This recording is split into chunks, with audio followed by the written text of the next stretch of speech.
This episode of predictocast is sponsored in part by our wonderful Patreon supporters. If you want to support us on Patreon and get hours of bonus content every month, head over to patreon.com/predictocast. Special thanks to Alexandra, Andrew Walker, Daniel Ifland, Darren Husted, Felipe Sobrero, Gigi Launchbog, Jessica Lynch-Jonley, Justin Talbot, the Kill by Kill podcast, Kip Reed, the Let's Get Weirding podcast, Roddy Gardaki podcast, and Tyler Petty. Thank you so much for your generous support. We couldn't do it without you. Could we not? No, we definitely couldn't. Oh, thank you then. And now on to the show.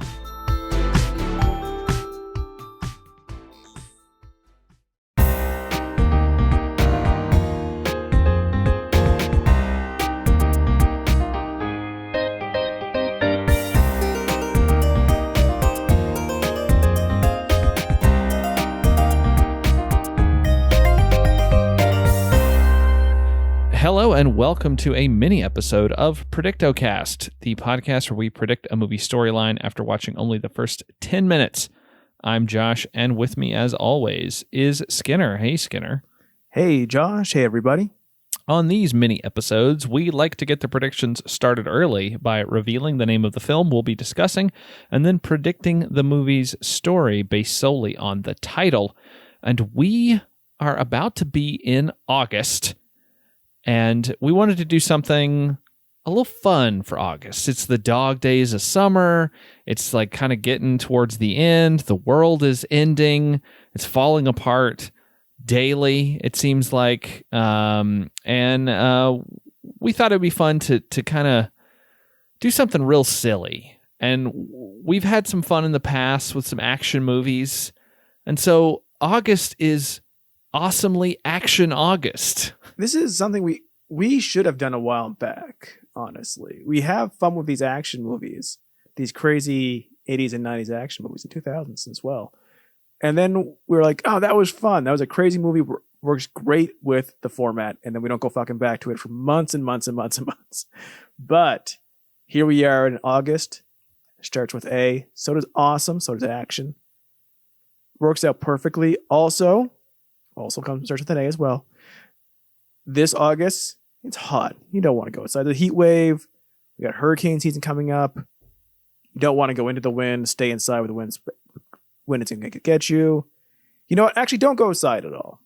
That's been a problem with everything recently. If you go anywhere, nothing good happens. And in fact, has made it worse.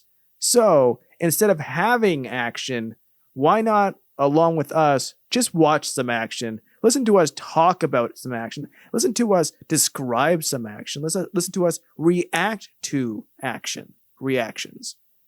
There you go. Your life will be safe. Your life will be fulfilled. Also, probably get your favorite snack as well. And you probably already own it. Come and deliver it to yourself. Maybe make it. What do you like? What do you like with your action movies, Josh? What's your go-to snack for an action movie? Your snaction. Well, I've been trying to cut back on my snaction lately.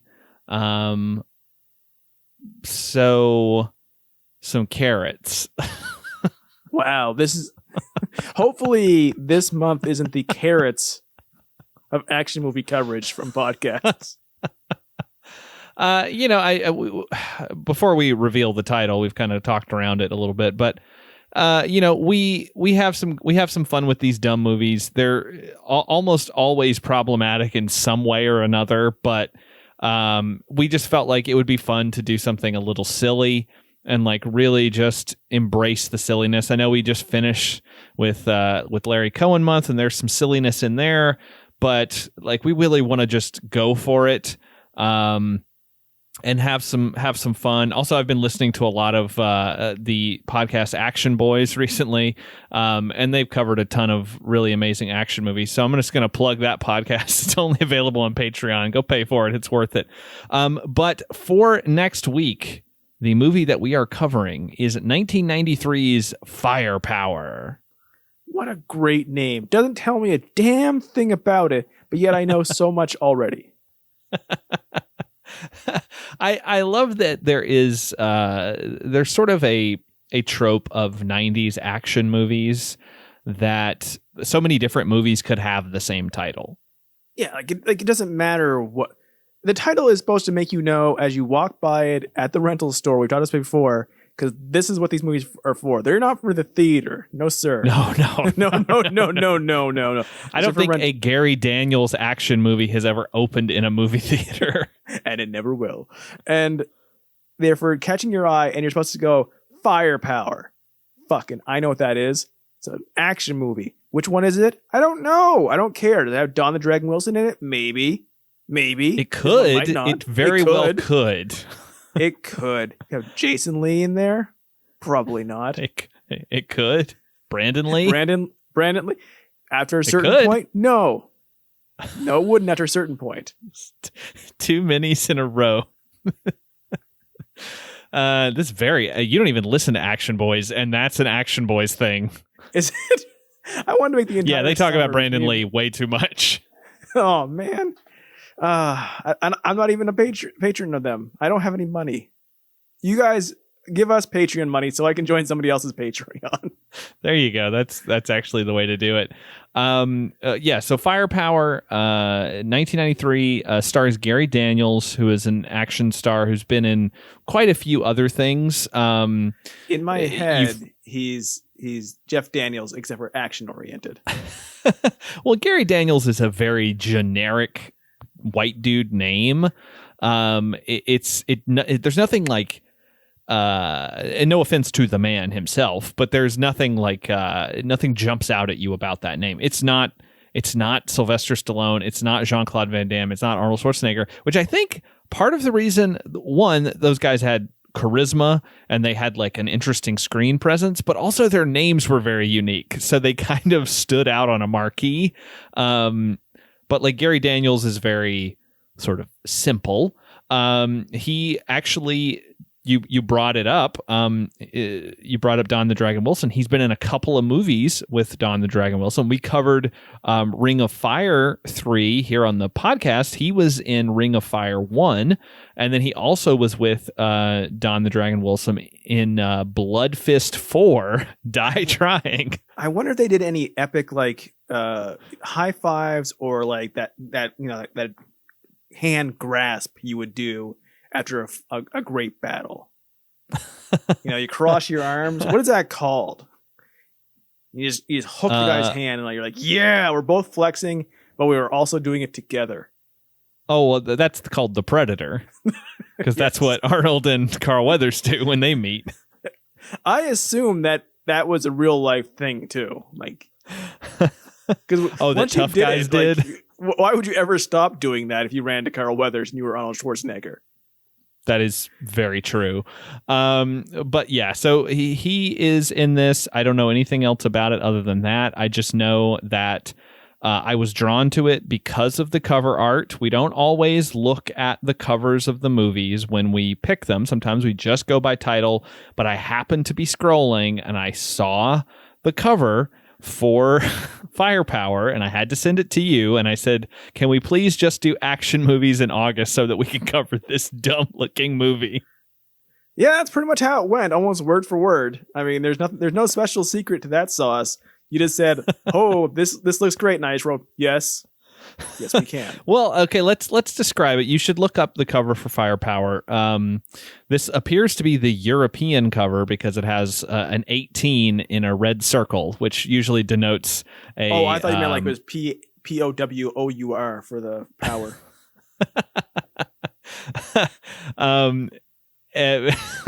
That would be one way to tell.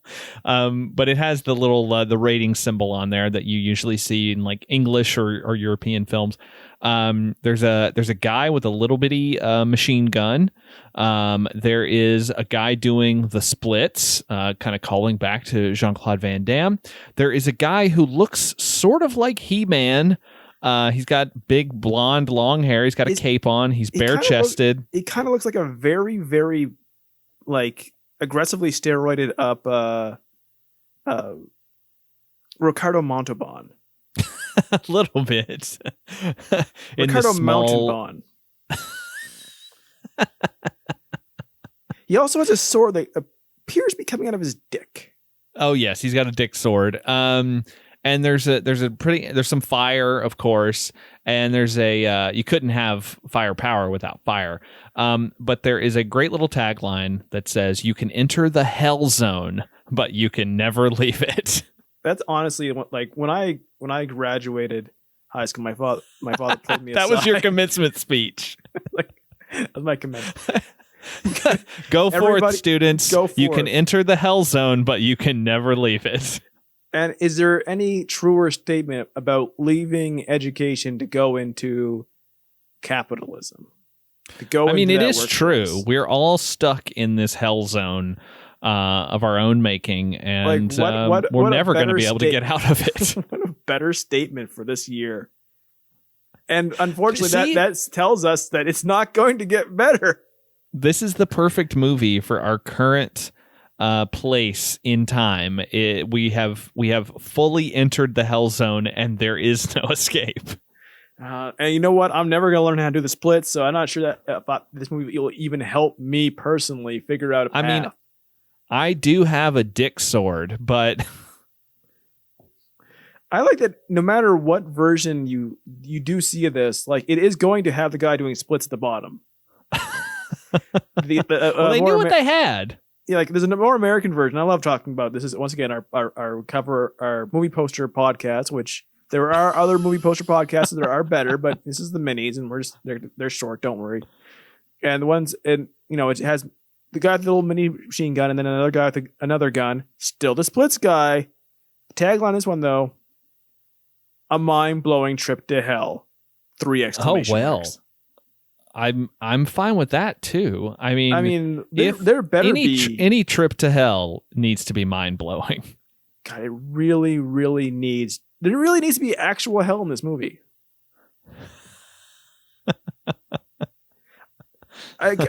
Is there like the hell zone? If the hell zone is actually pulled from the movie, like that's an area that they're actually referencing. Like I see. Like Hell's Kitchen.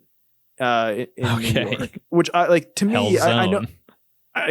Even that statement is so, like, yeah, due to history and everything. Like, we've accepted that Hell's Kitchen isn't a stupid name, but it is. But like, can you imagine like being a grown ass adult and be like, "Oh, son, don't wander down that street. That section of the city is the Hell Zone." And then the Doom Soldier comes out and goes, Well, I mean, if we're gonna kind of refer to it as like a Hell's Kitchen type place, then Hell Zone has just been gentrified to hell, and all the interesting businesses have been pushed out because the rent is too high. It's the Hell Zone used to have character. It was tough to walk around and feel safe, but that was only for people who weren't from the Hell Zone. Hell's denizens. If you lived there, the place had character. Yeah, now, the Hellzonians loved it. Now they've zoned it for something else. Tourists. They've zoned it for progress. I wish the Hell Zone. This is just you're gonna say progress. I mean, anything. This the Hell Zone is a section like this movie takes place in like Tennessee because that'd be great for Tennessee to have a fucking Hell Zone, right? And it's about karate. And it like takes place at the abandoned World's Fair Expo or some shit. Okay. That's the Hell Zone. Well, it's in Hell Zone is in Dollywood. Like an abandoned Dollywood, like place used to be called Dollywood. These days, folks call it the Hell Zone. Like, hey, come on down and visit our abandoned amusement park, Hell Zone. More likely it takes place in fucking Montreal because it's cheap. The Hell Zone is a stadium where the Expos used to play, and it's falling apart because it was in real life at the time. There's the ghost of Andre Galarraga. Wow, now you're talking about things that I have no reference point for. I'm sure they because it's people in Montreal. Canadian and it's Canadian and also it's a sports thing. So that's like 2 strikes for me. See that was a good line. That was a solid line. 2 strikes. Baseball. Oh, that's also a sports thing. I didn't realize it. You ruined it. I got to talk 3 about foul Brandon Lee. balls. I got to talk about Brandon Lee, Andre Galarraga. Yeah, you hit all the you hit all the homers. The perfect. All right, let's wrap up this mini here so we can watch Firepower and Why isn't see it called how awesome Hellzone? it is. I don't know. Hellzone is a cooler name. For a moment there, when he said Firepower, like he's saying the wrong name. The movie's called Hellzone. What the fuck is he talking about? Well, we'll find out next week for sure whether it should have been called Hellzone or not. I bet Hellzone is like a very minor part of the movie. I wonder if if in the South where they actually think like hell is a bad word and you're gonna bring the devil in by even reading it, like they like have an alternate cover that says "Welcome to the Hex Zone." Yeah, it's not even an alternate. They didn't spend the money because this is probably a cheap action movie, so they wouldn't have spent the money to make a new cover for it. They would have just had a sad intern have to put little stickers over every cover in the video store. It's the little black tape. Yeah, that says "heck" on it. The Hex Zone. You can't escape the Hex Zone. Or in Canada, they covered up the 2 L's with little hockey sticks. I would rent that, honest to God. But until next week, when we are talking all about Firepower and we're taking a trip to the Hell Zone, I've been Josh. I've been in the Hell Zone all along. I'm also named Skinner. All right, well, let's go to hell.